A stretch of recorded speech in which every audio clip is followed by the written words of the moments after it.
Hi there, it's Ian here, and you're watching Grumpy Opinions, the show where I'm going to tell you all about what I think of films, TV shows, games, and life in general. Let's get on with the show. Tales from the Loop is an Amazon original TV show that popped up earlier this year. It's a quirky sci-fi anthology series loosely based on the books of a Swedish graphic artist called Simon Stallenhag. Episode 1, Loop, shows us the small town of Mercer. It's a strange and bizarre place built on top of the Loop, which is a kind of underground science and experimental facility where most of the townsfolk work every day. And all of this is run by kindly Mr. Russ, played by Jonathan Pryce, who fills us all in the opening shot of the first episode. But the story this week is actually about young Loretta. She's a dreamy wee lassie who lives in the town with her mum, and though it seems that self-sufficiency has all been pretty much drilled into her through her whole life, because her mum's kind of preoccupied, scatterbrained and distant. And she gets home one day to find mum arguing with Russ because he's cross at her, because apparently she took something from the lab she wasn't supposed to. And when Loretta asks her about it, her mum says it was okay, because she only borrowed it for an experiment, but one that's very dangerous, so Loretta can't help her out. And yet that doesn't stop Alma from mucking about with it during the night, and breaking all the windows in the house. And the next day, wee Letty does her chores and goes to school, and she aces a test, and she's proud as punch and wants to show her mum afterwards, but her mum isn't there after work. And then she gets home, only to find that her home isn't there either.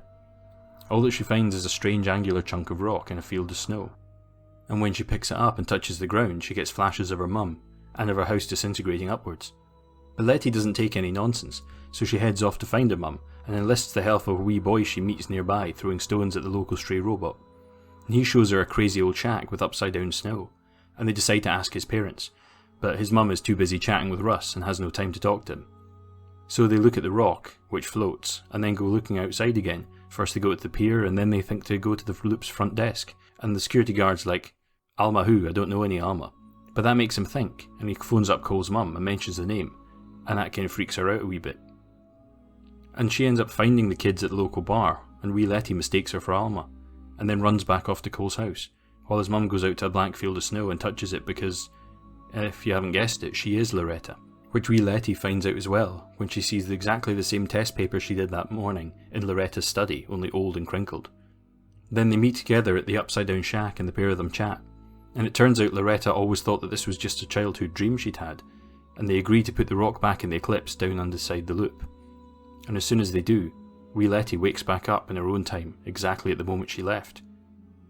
And grown-up Letty goes home, and tells her son how much she loves him, and that she will always be there for him. Aww. So what did I think? Well, this is a really unusual show. To start with, most TV shows are generally usually either a completely new idea, or they're an adaptation or a book of a film, and technically, Tales from the Loop is sort of an adaptation of a book, but the book it's based on isn't one with a really conventional story. You see, Simon Stallenhag is a digital artist who does concept design and who released a lot of his artwork as a series of coffee table books, each loosely tying the pictures together with a kind of vague story. The first one being Tales from the Loop, then he followed that with Things from the Flood, and more recently The Electric State. Now, it's not the first time that someone's adapted some of his work. His style inspired short films, animations, and it's even been the basis for a computer game.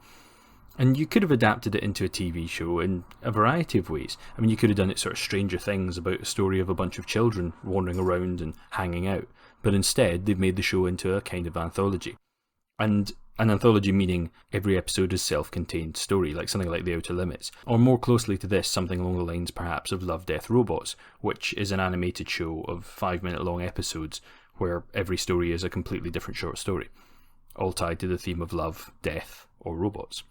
But in this case, it's an anthology in the sense that it's a lot of different stories, all in the same town, with some of the same characters recurring. It's kind of a bit like the idea of A Town Called Eureka, but with a more sparse and disconnected set of characters. And while characters will recur between episodes, I think it's going to be more along the lines of the character who's the main person in one episode will be just a minor character or a cameo in the next week. And this week, it was all about Loretta. And I have to say, I really enjoyed this episode, most especially because of the amazing character work done by the two lead actors playing Loretta. That was Rebecca Hall and Abby Ryder-Fortson. Now, the wee lassie version was fantastic. Now, I've only ever seen Abby Fortson in Ant-Man before this, but she's a really great young actress. I mean, she really played this character, this kind of grumpy, self-assured, very driven girl who's a little flighty but also doesn't give up and hasn't really got an awful lot of time for others and doesn't have much in the way of people skills. And Rebecca Hall, I mean, she's always reliable. I mean, she's a great British character actress, and you've probably seen her in films like Starter for 10, or maybe Iron Man 3, or she was Christian Bale's wife in The Prestige, and she's a really well-kent face in the UK. And I think here she does absolutely fantastic work, playing this person with a kind of an unimaginable situation, one that she has to confront with not only her younger self, but also the things that she used to pretend were dreams. And at its heart, this episode was a character study, and a very much an internalised emotional drama. And it's all about how this one person comes to terms with not only their sense of loss, but also how their own actions are repeating the same toxic behaviours, and the same ones that have given them a sense of guilt all their lives. I don't think my mom likes being a mom either. That's not what I said. I don't think she wanted to be a mother. Cole said the same thing about you.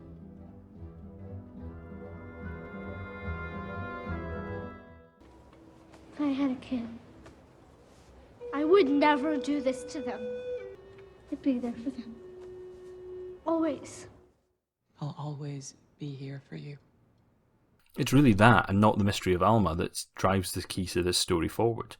And also, I can't say enough good things about how the show is shot. I mean, it makes sense because it's based on this incredible artwork, but you'd need to mimic that work in an artistic sense no matter what, but the way they captured it is just amazing.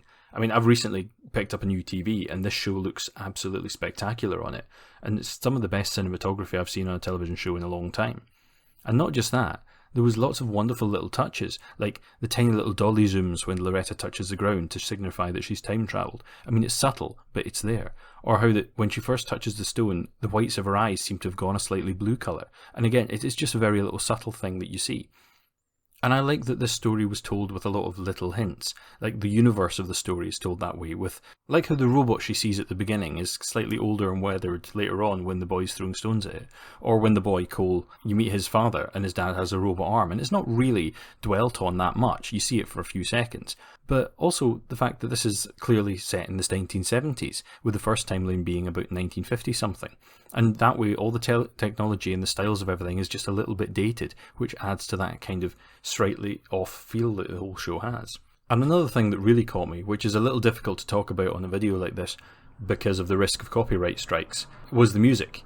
And the music was all done by Philip Glass, who's this minimalist composer, who as well as doing various symphonies and other musical things, has done the soundtracks for films as varied as the Dalai Lama biopic Kundun, the Vietnam film Hamburger Hill, and the magician thriller The Illusionist. But in this, he's gone for this really wonderfully simple and effective, which is obviously his style, but this incredibly catchy little piece of music. And the eerie simplicity of it gets the tone of this kind of bleak and strange, but slightly hopeful place. But I'd be lying if I said that this show didn't have any problems at all. And there are some pretty major problems with the first episode.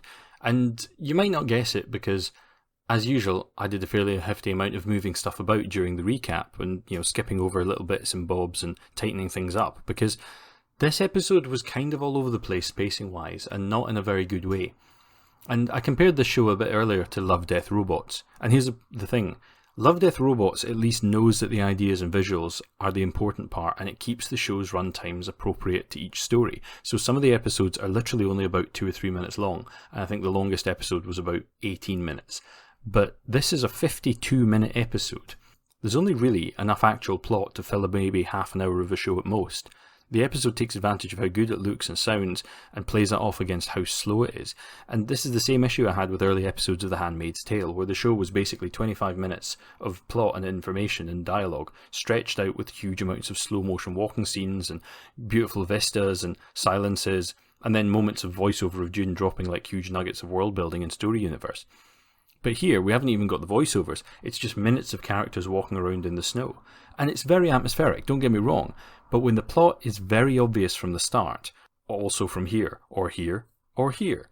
I mean, before they finally actually drop the clanger and literally explain exactly what's going on, just in case you didn't work it out.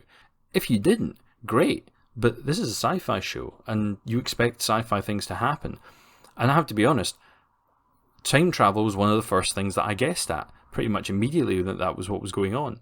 If only because Jonathan Pryce's unmistakable voice was in that early scene, but there was clearly a much younger actor playing him, and you've already seen that he's an old man in the opening shot of the show. I mean, that's a minor quibble, but I actually have heard of a couple of people I know who turned this show off out of boredom because either they gave up on this episode because they'd worked out what was going on and it was too slow, or they got to the end of it and thought, oh, well, I'm not sitting through another episode of that if it's just going to be an hour of nothing much happening and only 5 minutes of plot. And I don't blame them for that. But I think, at the end of the day, this show has huge amounts of potential.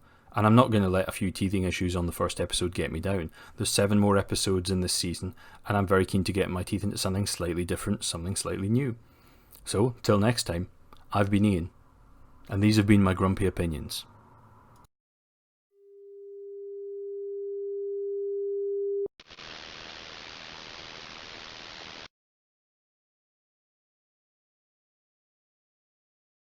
And a special thanks to everybody listening, and especially my patrons, and most especially to Michelle Forbes and Judith Coloma, my top tier patrons. Thank you everybody. Everybody stay safe. Cheerio.